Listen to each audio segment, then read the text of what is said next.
অনেক সময় দেখা যায় বাবা হাফেজে কোরআন, গরিব মানুষ ভিক্ষা করে খায়, তার ঘরে হাফেজ হয়ে গেছে, কিন্তু অনেক সময় অনেক দামি পরিবারের মধ্যে কোনো হাফেজ হয় নাই, আসে না নাই। একই পরিবারের 7 জন সন্তান, 7 জন হাফেজ আলেম। কুমিল্লার আমার এক বন্ধু, আর 7 ভাই, কয় হুজুর আমরা 7 ভাই সবাই হাফেজ আলেম। সুবহানাল্লাহ জোরে কোন। কি একটা পরিবারে 7 জন সদস্য, 7 জন সবাই হাফেজ আলেম। ইস, এই মা বাবা কিয়ামতের ময়দানে কি পরিমাণ ইজ্জত আর সম্মানটা যে পাবে। আমি এক মাহফিলে গিয়েছিলাম বেশ কয়েক বছর আগে। তো মাঝে মাঝে কিছু মাহফিলে, যেমন আজকেও দস্তারে ফজিলাত করা হবে বা সবক উদ্বোধন হবে, তো এরকমের দস্তার বন্দি করা হয়, মাথায় পাগড়ি দেওয়া হয়। তো ছাত্রদেরকে পাগড়ি দিবে, উত্তর অঞ্চলের এক মাহফিল। তো গার্জিয়ানদেরকেও তারা একটা হাজির রুমাল গিফট করেন, হাজির রুমাল, একটা জায়নামাজ, একটা টুপি।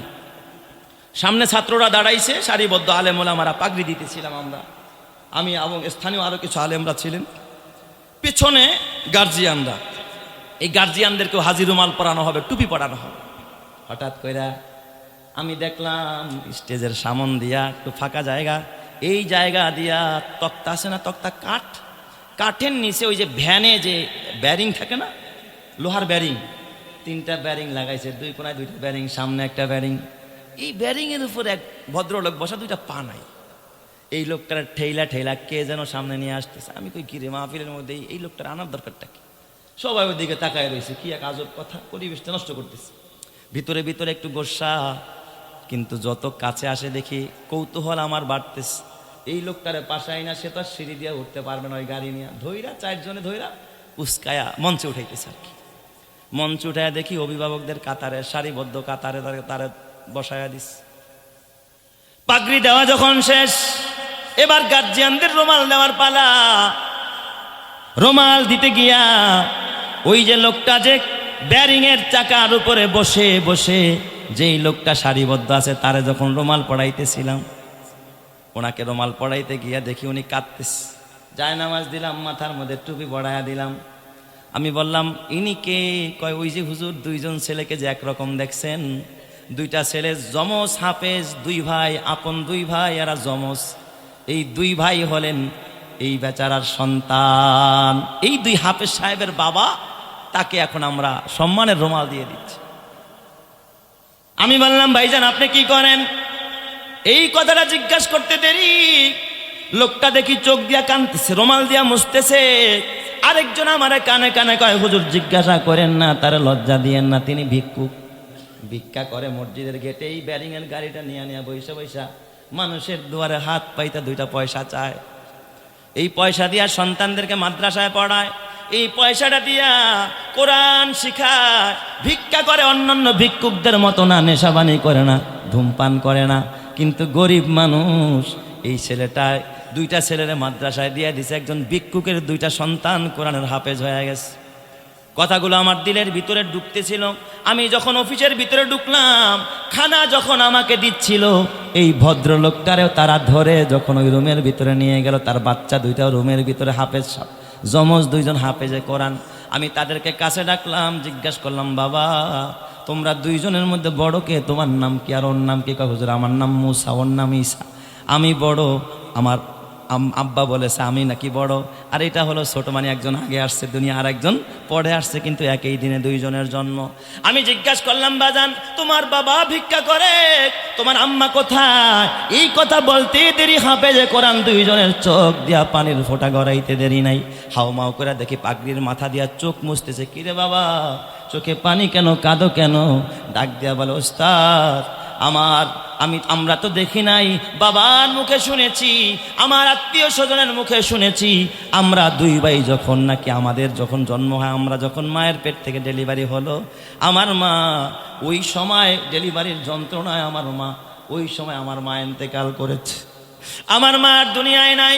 হুজুর আমার বাবা বড় অসহায়, আমার বাবার খেদমতের জন্য আত্মীয় স্বজনরা বলছে আর একজন মা ঘরে আইনা দিবে, আমার বাবা সেটাও কবুল করে নাই। আমার বাবার স্বপ্ন একটাই, এই দুইটা সোনার চাঁদে হাফেজে কোরআন বানাবে, আল্লাহর রাস্তায় দিবে, হাফেজে খোদার জান্নাতে যাবে। আমার বাবা ভিক্ষা কইরা ঘরের ভিতরে কোনো খাট পালংও বানাইতে পারে নাই, আমার বাবা নিজেও খায় না। আমার বাবা আমার এই মাদ্রাসা সহ আশেপাশের মাদ্রাসায় যা পায় তাও আল্লাহর রাস্তায় দিয়া দেয়, নিজের চলার জন্য যা দরকার এতটুকুই শুধুমাত্র নিজের কাছে রাখে। আমার বাবা বড় কষ্টে জীবন কাটায়, এই বড় দাড়ি সাদা হয়ে গেছে, বুড়া মানুষ, চেহারার দিকে তাকায় দেখি মনে হয় নূর চমকাইতেছে। এ আমার বাবা, ওই বাবার জীবন কত ধন্য, ভিক্ষুক হইয়া ভিক্ষা কইরা দুইজন হাফেজের বাবা আজকে মাথার মধ্যে রুমাল পড়াইলো। কিয়ামতের ময়দানে এই হাফেজের বাবা, আলেমের বাবা, কোরআনের একজন আলেমের বাবার মাথায় আল্লাহ তাআলা কিয়ামতের ময়দানে নূরের টুপি পড়ায় আল্লাহ জান্নাতি করে দিবে, কথা ঠিক কিনা? এই জন্য আমার বাবা তোমার কাছে হাতে পায়ে ধরে বলা যায়, সন্তানদেরকে মানুষ করতে পারো নাই, আলেম আর হাফেজ বানাইতে পারো নাই, অন্তত এই যে যারা কোরআন শিখতেছে এদের সহযোগী হয়ে যাও, এদের একটু খেদমতগার হয়ে যাও। কিয়ামতের কঠিন ময়দানে আল্লাহ তাআলা এই কোরআনের উসিলায় তোমারে জান্নাতি করে দিবে, কথা ঠিক কিনা? আল্লাহ তাআলা কোরআনুল কারীমের মধ্যে মুসলমানদের জাতির পিতা হযরত ইব্রাহিম খলিলুল্লাহ একদিন তার বাবারে ওয়াজ করতেছে। ইব্রাহিম নবী কারে ওয়াজ করে? তার বাবার নাম আজর, আজরে ওয়াজ করে। ইব্রাহিম নবী বাবার ডাক দিয়া বলে, ইয়া আবাতি ইন্নী কদ জাআনি মিনাল ইলমি মা লাম ইয়াতিকা ফাত্তাবি'নি আহদিকা সিরাতান সাবিয়া। ইব্রাহিম নবী তার বাবাকে একদিন ডেকে বলতেছে, আব্বা, ও আমার আদরের পিতা। বাবা কিন্তু অমুসলিম। বাবাকে ডেকে বলতেছে, আমার আদরের পিতা, ইন্নী কদ জাআনি মিনাল ইলমি, আব্বা গো, আল্লাহ আমার এলেম দিয়েছে, মা লাম ইয়াতিকা, আপনার কাছে এলেম নাই। আপনারা বলেন যার এলেম থাকে তারে কি বলে? আলেম বলে। আলেম কারে কয়? যার কাছে কি আছে। এই মিয়া দুধওয়ালারে, যে দুধ বিক্রি করে তারে দুধওয়ালা কয়, যে ব্যবসা করে তারে ব্যবসায়ী কয়, যে চিকিৎসা বিজ্ঞান নিয়ে নাড়াচাড়া করে তাকে ডক্টর বলে, চিকিৎসা বিজ্ঞানী বলে, ঠিক না ঠিক জোরে কন? যারা এলেম নিয়ে গবেষণা করে, যাদের কাছে এলেম আছে তাদেরকেই কি বলে? আলেম বলে। তো বললেন যে আব্বা আমার কাছে এলেম আছে, আমি তো আলেম। ইন্নী কদ জাআনি মিনাল ইলমি, আব্বা গো আমার এলেম আছে, মা লাম ইয়াতিকা, যে এলেম আপনার নাই, ফাত্তাবি'নি, অতএব আপনি আমার ইত্তেবা করেন। আব্বা আপনি বয়সে বড়, বুঝছে, আপনি বয়স্ক। এই যে বয়স্ক ভাই যারা আসছে, আমাদের মাওলানা হারুনুর রশিদ ভাই যে পড়ায়, ওনার থেকেও বয়স্ক ছাত্র আছে না নাই? কথা কয় না, আছে না নাই? আব্বা আপনি বড় হতে পারেন, আমি ছোট হতে পারি, কিন্তু বাবা আপনার কাছে এলেম নাই, আমার কাছে এলেম আছে, আমি আলেম। ফাত্তাবি'নি, আপনি আমার ইত্তেবা করেন, আমার অনুসরণ করেন। আব্বা লাভ কি হবে জানেননি? আহাদিকা সিরাতান সাবিয়া। ও আব্বা, আপনি যদি আমার ইত্তেবা করতে পারেন, অনুসরণ করতে পারেন, আমি সন্তান হয়ে আপনাকে জান্নাতের পথটা দেখায়া দিব। চিৎকার মেরে কন্না আল্লাহু আকবার। আব্বা আমি জান্নাতের পথ দেখায় দেব। তাহলে এই আয়াত থেকে প্রতীয়মান হয় আলেমের পথ জান্নাতের পথ, আলেমের পথ সিরাতে মুস্তাকিম, আলেমের পথ একমাত্র নাজাতের পথ। কথা ঠিক না বা ঠিক জোরে কয়? এই পথকে যারা বন্ধ করতে চায়, কোরআনের পথকে যারা রুদ্ধ করতে চায়, এই পথে যারা কাটা বিছাইতে চায়, যুগে যুগে একদল ছিল কিনা? এই পথ বন্ধ করার জন্য একদল ছিল কিনা? যুগে যুগে ছিল, কিন্তু বন্ধ করতে পারছে? পারে নাই। যেই বন্ধ করতে আসছে সে নিজেই কি হয়ে গেছে? শেষ হয়ে গেছে। ফেরাউন চেয়েছিল, আল্লাহ তাআলা ফেরাউনকে ধ্বংস করেছে। নমরুদ চেয়েছিল, নমরুদকে ধ্বংস করেছে। হামান চেয়েছিল, হামানরে আল্লাহ ধ্বংস করে দিস। কারুন চাইছে, কারুনরে ধ্বংস করছে। ফেরাউন চাইছে, ফেরাউনরে ধ্বংস করছে। সাদ্দাত চাইছে, সাদ্দাতরে আল্লাহ ধ্বংস করছে। আবু জেহেল, আবু লাহাব, উতবা, শাইবারা এই কোরআনের আলোকে নির্বাপিত করতে চেয়েছিল, বন্ধ করতে চেয়েছিল, তারা নিজেরাই বন্ধ হয়ে গেছে। কসম আল্লাহর, এই যুগে আইসাও যদি কেউ কোরআনের আলোকে বন্ধ করতে চায়, কোরআনের বাতিকে নিবাইতে চায়, তাদেরকে আল্লাহ তাআলা নির্বাপিত করে ছাড়বে ইনশাআল্লাহ।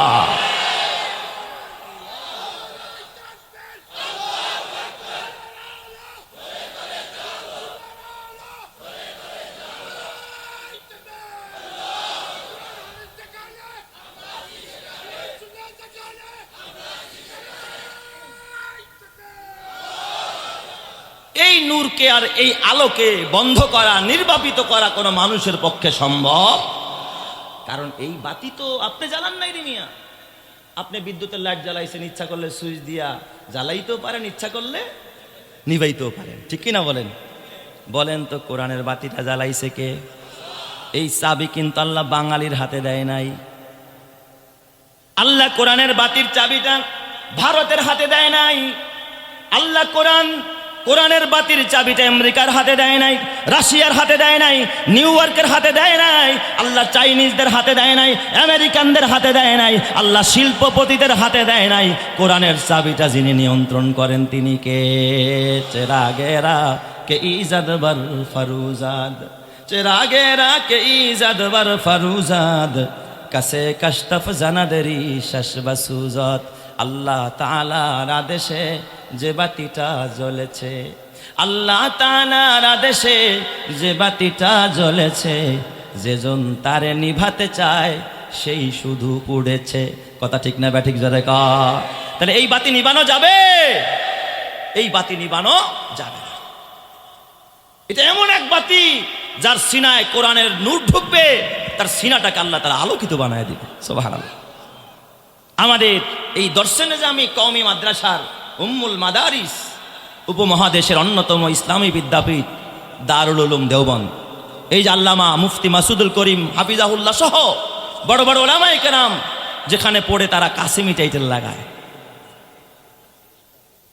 এই দারুল উলুম দেওবন্দের সদরুল মুদাররিসিন ছিলেন আল্লামা ইয়াকুব নানুতুবি রহমাতুল্লাহ আলাইহি। নাম কি? আল্লামা ইয়াকুব নানুতুবি রহমাতুল্লাহ আলাইহি, যিনি ছিলেন সাহিবুল কাশওয়ালা মানুষ।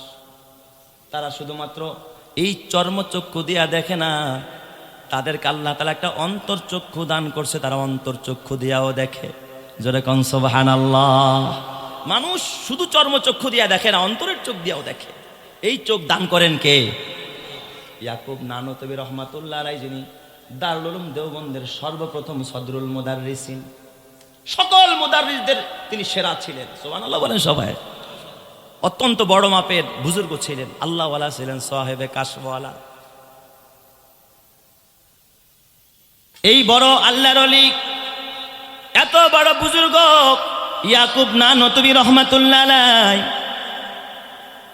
ওনার অন্তরের মধ্যে আলো ছিল। কোনটা ভালো, কোনটা মন্দ, কোনটা হালাল, কোনটা হারাম, এটা বুঝার মতো একটা যোগ্যতা আল্লাহ তাআলা ইয়াকুব নানুতুবির দান করে দিস। সুবহানাল্লাহ। উনি একদিন এক সাগরেদের বাসায়, একজন ভক্তের বাসায় দাওয়াত গ্রহণ করেন খাইতে গেলেন। এই খানা খাওয়ার পরে ইয়াকুব নানুতুবি রহমাতুল্লাহ আলাইহি ডাক দিয়া বলে, ও আমার সাথীরা, ও আমার তলে বলে লেমারা, মনে হয় এই লোকটার খাবারটা সন্দেহযুক্ত ছিল। এই খাবার খাওয়ার পর থেকে আমার অন্তরের কেন যেন আলোটা একটু কমে যাচ্ছে। সুবহানাল্লাহ জোরে কোন সবাই। এত বড় একজন বুজুর্গ ছিলেন। সব মানুষের ইনকাম তো আর কি থাকে না একেবারে নির্ভেজাল চকচকা থাকে না, কিছু কিছু ইনকাম থাকে, এর ভিতরে কিছু কি থাকে? শুবহাত, সন্দেহ থাকে কি থাকে না? কিছু সন্দেহর অবকাশ আছে। একেবারে হারাম তাও বলি না, কিন্তু অথবা 6-9 আছে। এই ইয়াকুব নানুতুবি রহমাতুল্লাহ আলাইহির যুগে একবার দেওবন্দ এলাকায় কলেরা মহামারী দেখা দিল, মানুষ মরে যাচ্ছে। ইয়াকুব নানুতুবির কাছে দোয়া চায়, আল্লাহর ওলি গো, দোয়া করে দেন যেন মহামারী আল্লাহ দূর করে দেয়। মানুষ দেখবেন বিপদে পড়লে আলেমের মুখী হয়, ঠিক না? ইমাম সাহেবরে কখন ডাকে? যখন বিপদে পড়ে। আগুন লাগা গেছে, এখন ইমাম সাহেব ছাড়া উপায় নাই। পোলা মরে যাইছে, ওর মধ্যে আছে, এখন ইমাম সাহেব দরকার।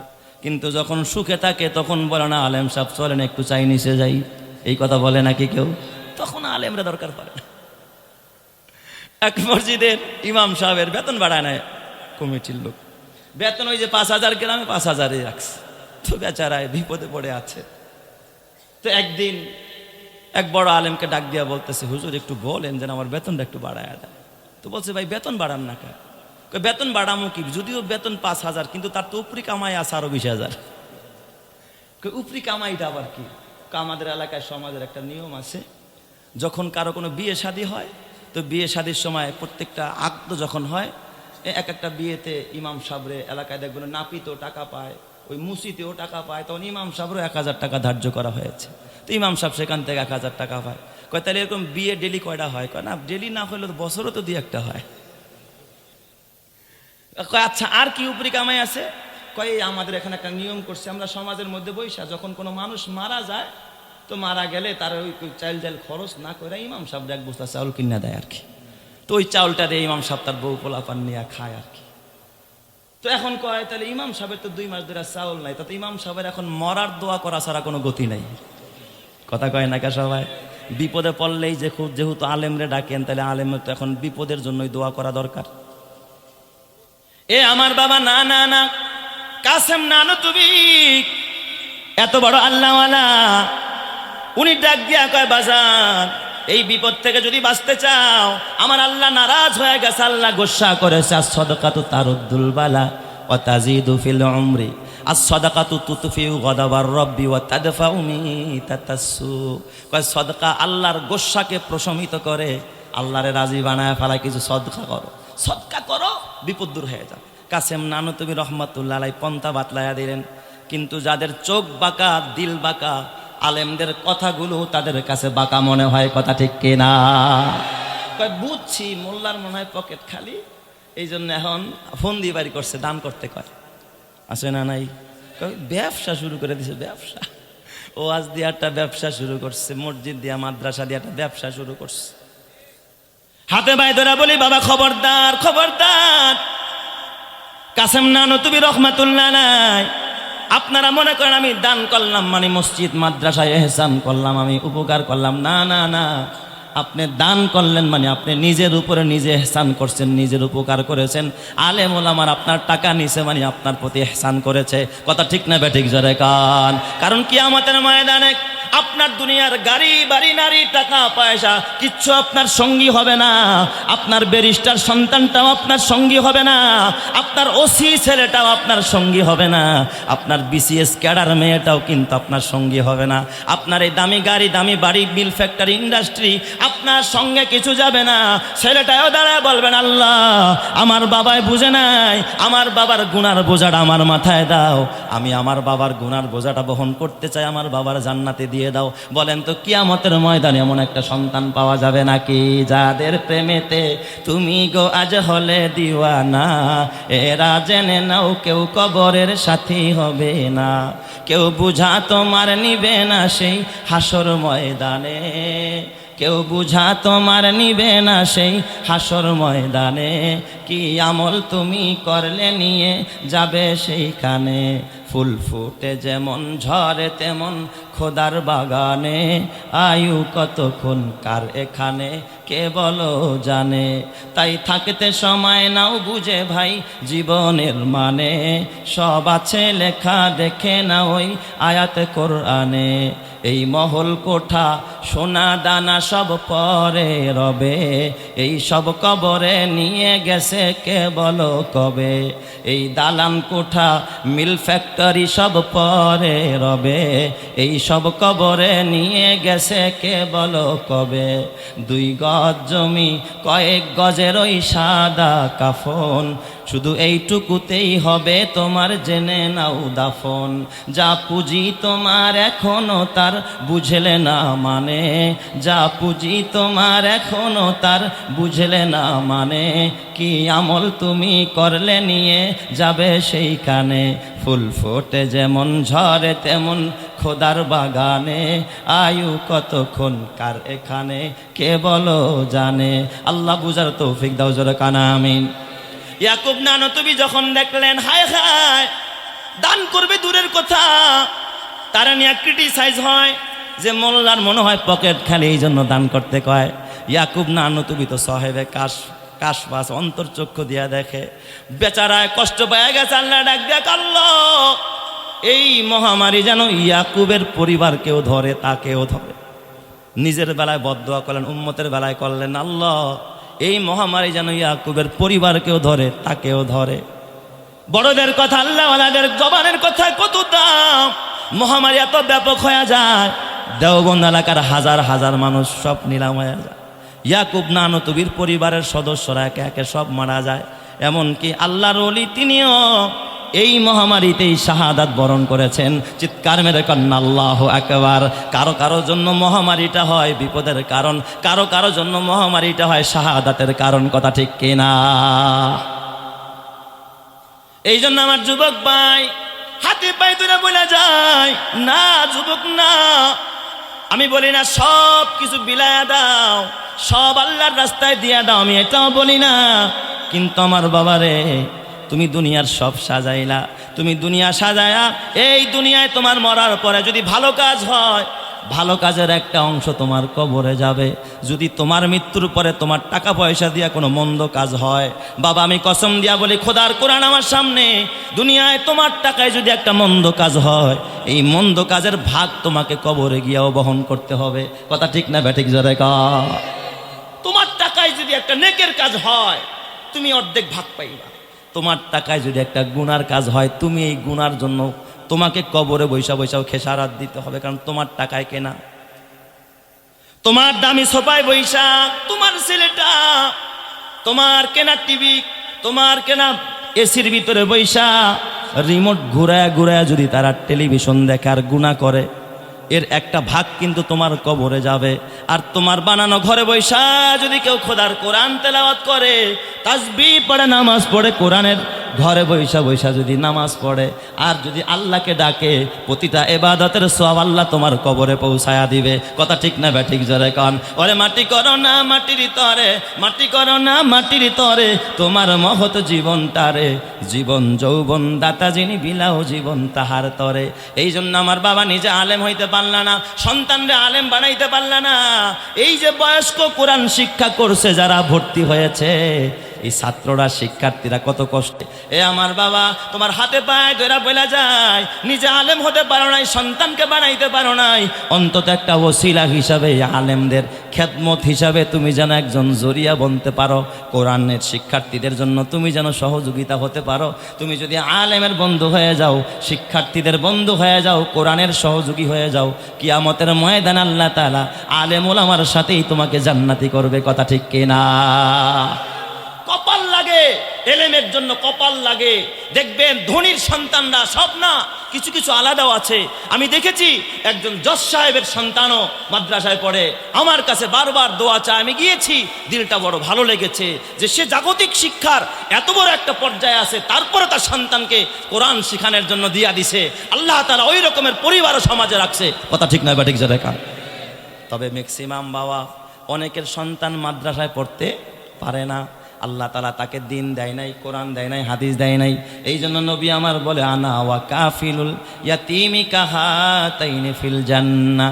এই দুনিয়াতে যারা এতিম, গরিব, অসহায় তালিবুল ইলমদেরকে যারা লালন পালন করবে, আমি মুহাম্মদ ওয়াদা দিলাম কিয়ামতের ময়দানে এই দুই আঙ্গুল যেমন পাশাপাশি তারে নিয়া আমি একই সাথে পাশাপাশি একই জান্নাতে থাকবো।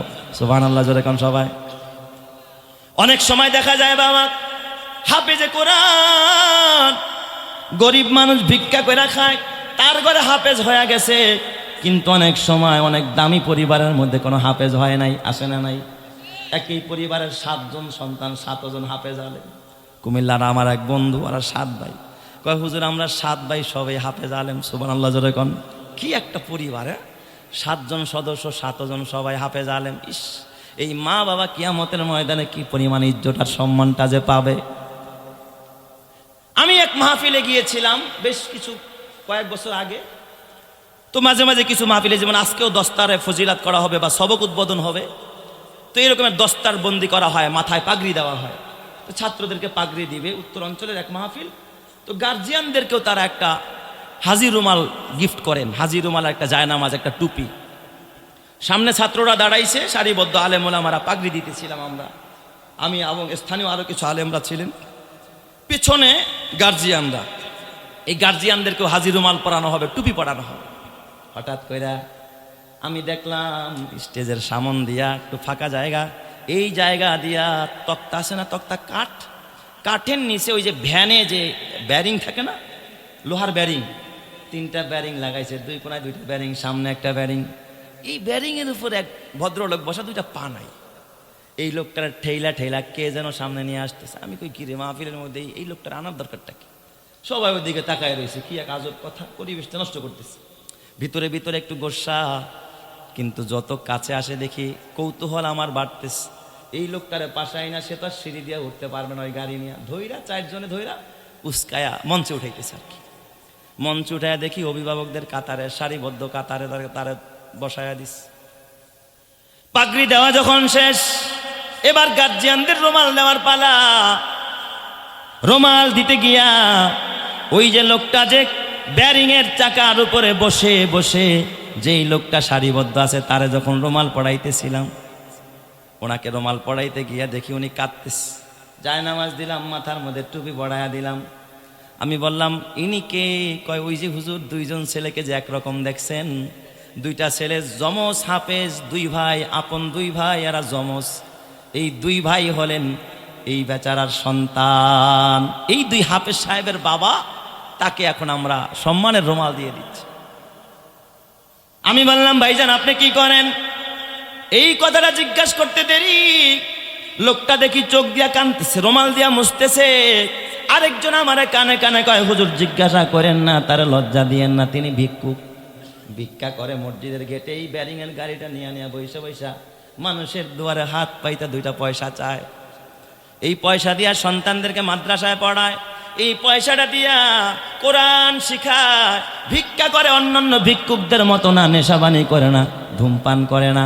কিন্তু গরিব মানুষ, এই ছেলেটা 2টা ছেলেরে মাদ্রাসায় দিয়ে দিছে। একজন ভিক্ষুকের 2টা সন্তান কোরআনের হাফেজ হয়ে গেছে। কথাগুলো আমার দিলের ভিতরে ঢুকতেছিল। আমি যখন অফিসের ভিতরে ঢুকলাম, খানা যখন আমাকে দিচ্ছিল, এই ভদ্রলোকটারেও তারা ধরে যখন ওই রুমের ভিতরে নিয়ে গেল, তার বাচ্চা 2টা রুমের ভিতরে হাফেজ, যমজ 2 জন হাফেজে কোরআন। আমি তাদেরকে কাছে ডাকলাম, জিজ্ঞাসা করলাম, বাবা তোমরা 2 জনের মধ্যে বড় কে? তোমার নাম কি? আর ওর নাম কি? কয়, হুজুর আমার নাম মুসা, ওর নাম ঈসা। আমি বড়, আমার আব্বা বলেছে আমি নাকি বড়। আর এটা হলো ছোট, মানে একজন আগে আসছে দুনিয়া, আর একজন পরে আসছে, কিন্তু একই দিনে 2 জনের জন্ম।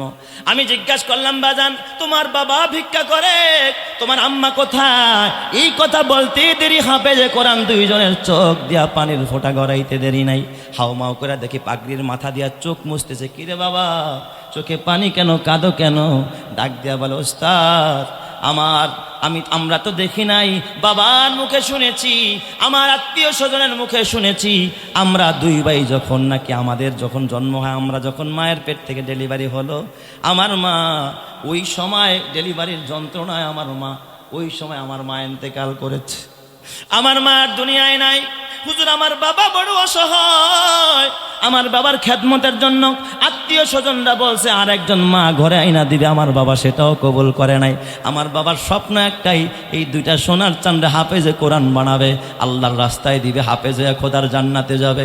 আমার বাবা ভিক্ষা কইরা ঘরের ভিতরে কোনো খাট পালংও বানাইতে পারে নাই, আমার বাবা নিজেও খায় না। আমার বাবা আমার এই মাদ্রাসা সহ আশেপাশের মাদ্রাসায় যা পায় তাও আল্লাহর রাস্তায় দিয়া দেয়, নিজের চলার জন্য যা দরকার এতটুকুই শুধুমাত্র নিজের কাছে রাখে। আমার বাবা বড় কষ্টে জীবন কাটায়। এই বড় দাড়ি, সাদা হয়ে গেছে বুড়া মানুষ, চেহারার দিকে তাকায় দেখি মনে হয় নূর চমকাইতেছে। আমার বাবা, ওই বাবার জীবন কত ধন্য। ভিক্ষুক হইয়া ভিক্ষা কইরা 2 জন হাফেজের বাবা আজকে মাথার মধ্যে রুমাল পড়াইলো। কিয়ামতের ময়দানে এই হাফেজের বাবা, আলেমের বাবা, কোরআনের একজন আলেমের বাবার মাথায় আল্লাহ তাআলা কিয়ামতের ময়দানে নূরের টুপি পড়ায় আল্লাহ জান্নাতি করে দিবে। কথা ঠিক কিনা? এই জন্য আমার বাবা তোমার কাছে হাতে পায়ে ধরে বলা যায়, সন্তানদেরকে মানুষ করতে পারো নাই, আলেম আর হাফেজ বানাইতে পারো নাই, অন্তত এই যে যারা কোরআন শিখতেছে এদের সহযোগী হয়ে যাও, এদের একটু খেদমতগার হয়ে যাও। কিয়ামতের কঠিন ময়দানে আল্লাহ তাআলা এই কোরআনের উসিলায় তোমারে জান্নাতি করে দিবে। কথা ঠিক কিনা? এই জন্যই বয়স্করা যেই জায়গার ভিতরে মসজিদের দোতলায় ওরা যেখানে বসে বসে এই কোরআনের শিক্ষা নেয়, শুনলাম ওই জায়গাটা শুধু ফ্লোর হয়েছে, টাইলস নাই, কিছু থাই গ্লাস দরকার। সেখানে মসজিদের ভিতরে এক তো মসজিদ নূরুন আলা নূর, আবার হলো কোরআনের প্রতিষ্ঠান যেখানে কোরআন শিক্ষা দেওয়া হয়, বয়স্কদের কোরআন পড়ানো হয়। এই জায়গার এখানে এমনও মানুষ আছে একাই টাইলস করে দিতে পারে, সম্পূর্ণ খরচ একাই বহন করতে পারে। কিন্তু আমি চাই সকলে মিলে যেন জান্নাতি কাজে যেন শরীক থাকতে পারি। এই জন্য এই মজলিসের ভিতরে যদি কেউ পারেন যে হুজুর আমি